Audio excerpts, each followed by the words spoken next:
이 시간에는 사사기에 대해 살펴보겠습니다. 여호수아가 죽은 후로 시작되는 사사기는 사사, 즉 재판관들이 각 지파를 이끌던 시대에 발생한 사건들과 그에 대한 기록입니다. 가나안 정착 이후부터 이스라엘이 왕정 국가가 되기 전을 시대 배경으로 하고 있습니다. 이스라엘은 아직 가나안 원주민들을 다 쫓아내지 못했기 때문에 어쩔 수 없이 그들과 함께 살아가야만 했습니다. 이러한 현실은 이스라엘을 늘 긴장하며 살아가게 만들었습니다. 왜냐하면 이방인과의 문화적, 종교적 동화라는 위험이 늘 도사리고 있었기 때문입니다. 사사시대에 이스라엘과 자주 충돌한 것은 블레셋 족속입니다. 이주한 해양민족 블레셋은 이집트 가까운 해안 가사, 아스글론, 아스돗, 가드, 에그론 등 5도시에 거주하였습니다. 이들은 비옥한 해안 평야에 자리 잡고 농사를 지으며 부를 축적하고 세력을 키워나갔습니다. 블레셋이 강해지면서 자연스럽게 이스라엘과 세력 확장으로 인해 자주 충돌했으며 이스라엘은 그들의 지배를 받을 때가 많았습니다. 사사시대에서 다윗까지 가장 이스라엘을 괴롭히던 민족입니다. 사사기는 이스라엘을 재판하시고 구원하시는 하나님을 보여줍니다. 하나님은 이스라엘의 삶을 판단하시고 고통에서 구원하시는 이스라엘의 왕이십니다. 사사기는 하나님과 언약을 맺고 약속의 땅 가나안에 정착한 이스라엘이 그 땅에서 어떻게 살 것인가를 말하는 책입니다. 사사기의 주요 내용은 다음과 같습니다. 첫째, 하나님께서는 이스라엘의 삶을 판단하십니다. 여호수아가 죽은 후 이스라엘은 하나님의 말씀을 따라 아직 정복하지 못한 가나안 땅을 하나씩 차지해 나갔습니다. 순종하는 이스라엘을 위해 하나님께서 그들과 함께 하시며 승리를 안겨주셨습니다. 하지만 이스라엘은 하나님의 말씀에 온전히 순종하지 않았습니다. 그들은 원조민들을 전부 쫓아내지 않았습니다. 하나님 말씀에 대한 불순종은 이스라엘을 고통으로 이끌었습니다. 여호수아는 이스라엘에게 이방 민족들이 가시가 되고 그들의 신들은 올무가 될 것을 이미 경고하였습니다. 그럼에도 불구하고 여호수아의 염려가 가나안 땅에서 현실이 되고 말았습니다. 하나님께서는 이스라엘의 삶을 판단하셨습니다. 이스라엘은 하나님께서 기뻐하시는 삶이 아니라 하나님께서 싫어하시는 삶을 살았습니다. 하나님께서는 이스라엘이 다시금 언약을 따라 살아갈래를 기대하시며 과연 이스라엘이 하나님의 판단에 따라 자신들의 삶을 바꾸는지 어떤지 지켜보시기로 하십니다. 그래서 하나님은 이스라엘을 시험하시려고 이방 족속들을 쫓아내지 않으셨습니다. 나도 여호수아가 죽을 때에 남겨둔 이방 민족들을 다시는 그들 앞에서 하나도 쫓아내지 아니하리니 이는 이스라엘이 그들의 조상들이 지킨 것 같이 나 여호와의 도를 지켜 행하나 아니하나 그들을 시험하려 함이라 하시니라. 여호와께서 그 이방 민족들을 머물러 두사 그들을 속히 쫓아내지 아니하셨으며 여호수아의 손에 넘겨주지 아니하셨더라. 사사기 본문에서 사용된 시험하다는 동사는 나사입니다. 동사 나사는 크게 두 가지 뜻을 가집니다. 첫째, 검사하다는 뜻입니다. 하나님께서 사람을 시험하시는 경우와 사람이 하나님을 시험하는 경우에 사용됩니다. 사사기에서 시험은 하나님께서 이스라엘의 믿음과 순종을 확인하시는 방법으로 묘사됩니다. 둘째, 경험하게 하다, 훈련시키다는 뜻입니다. 즉, 이스라엘이 경험한 사건들을 통해 하나님께서 목적을 가지고 이스라엘을 훈련시키시는 경우입니다. 본문에서는 두 가지 의미 모두 가지고 있습니다. 사사기에서 시험의 목적은 두 번째 의미인 훈련의 무게중심이 있습니다. 약속의 땅 가나안에서 이스라엘이 어떻게 살아갈 것인지 훈련시키는 것입니다. 이스라엘의 불순종에도 불구하고 하나님께서는 이스라엘을 벌하시고 쫓아버리시지 않고 그들을 훈련시키셔서 하나님 백성으로 다듬어 가시려 하십니다.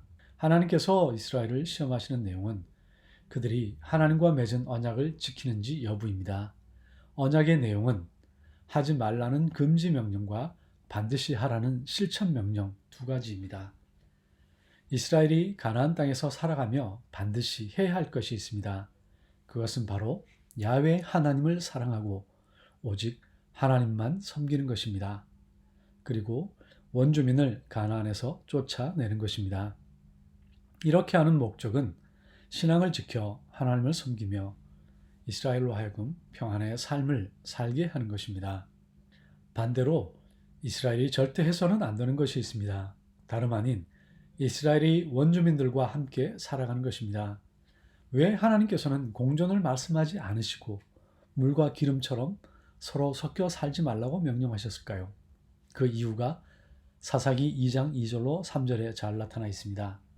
너희는 이 땅의 주민과 언약을 맺지 말며 그들의 제단들을 헐라하였거늘 너희가 내 목소리를 듣지 아니하였으니 어찌하여 그리하였느냐.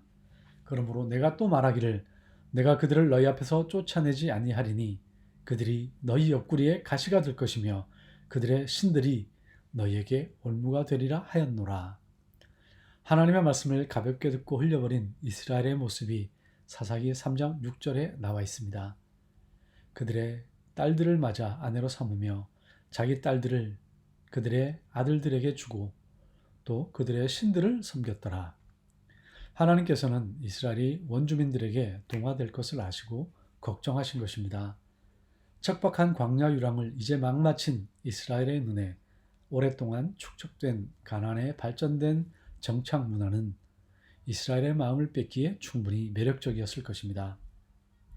가나안의 문화와 종교는 그들에게 보암직도 하고 먹음직도 한 선악을 알게 하는 나무의 열매처럼 보였을 것입니다. 그것은 뿌리치기 힘든 유혹이었습니다. 여호수아와 여호수아 뒤에 하나님의 위대한 일을 경험한 장로들이 살아있는 동안에 이스라엘은 하나님을 섬겼습니다. 하지만 신앙의 지도자들이 죽고 출애굽과 광야를 경험한 부모 세대가 죽고 나자 이스라엘의 다음 세대는 하나님을 알지 못하고 하나님께서 이스라엘을 위해 하신 일도 알지 못하였습니다. 자연스럽게 이스라엘은 하나님 백성의 삶을 버리고 하나님 신앙도 버렸습니다. 그 결과는 비참했습니다. 약속의 땅에서 평안히 살지 못하고 주변 나라로부터 끊임없이 고통받았습니다.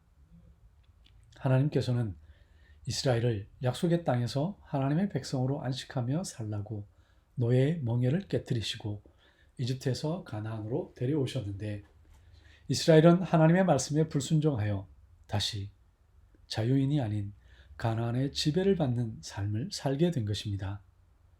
이집트에서는 노예로 살아왔기에 숙명이라 생각하고 받아들였지만 자유를 맛본 후에 다시 속박의 삶을 사는 것은 이스라엘에게 더 끔찍한 고통을 가져다 주었습니다.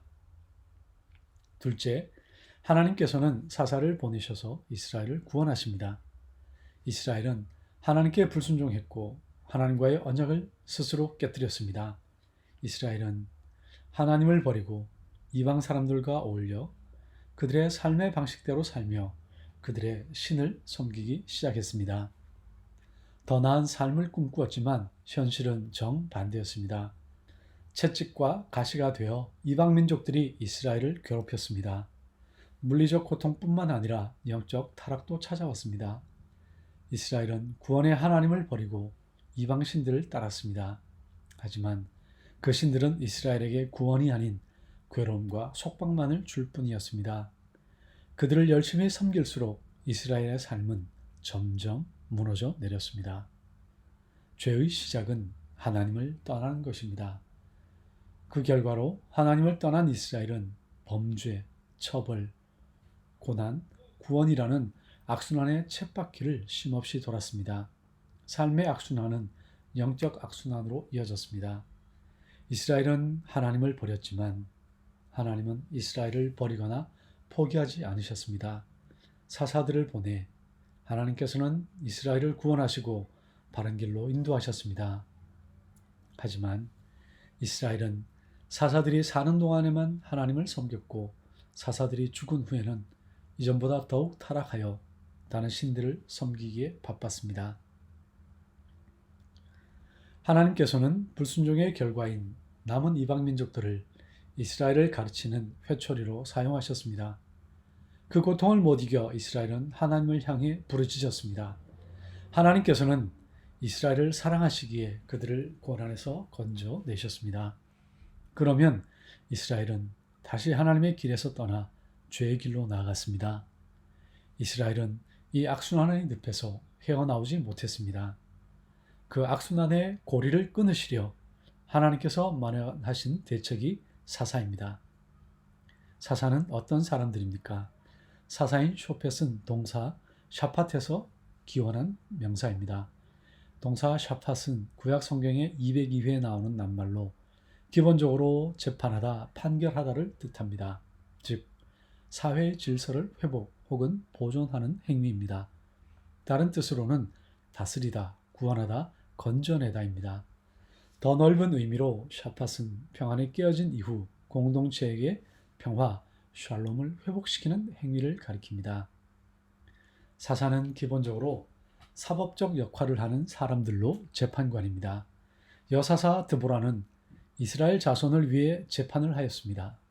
하지만 사사기에서 사사는 단순히 재판관이라기보다는 종교와 군사 지도자의 역할을 하던 사람들입니다. 이스라엘 주변 지역에 있는 이방 민족들과 맞서 싸워 백성들을 보호하였습니다. 사사는 재판관, 구원자로 하나님의 대리자입니다.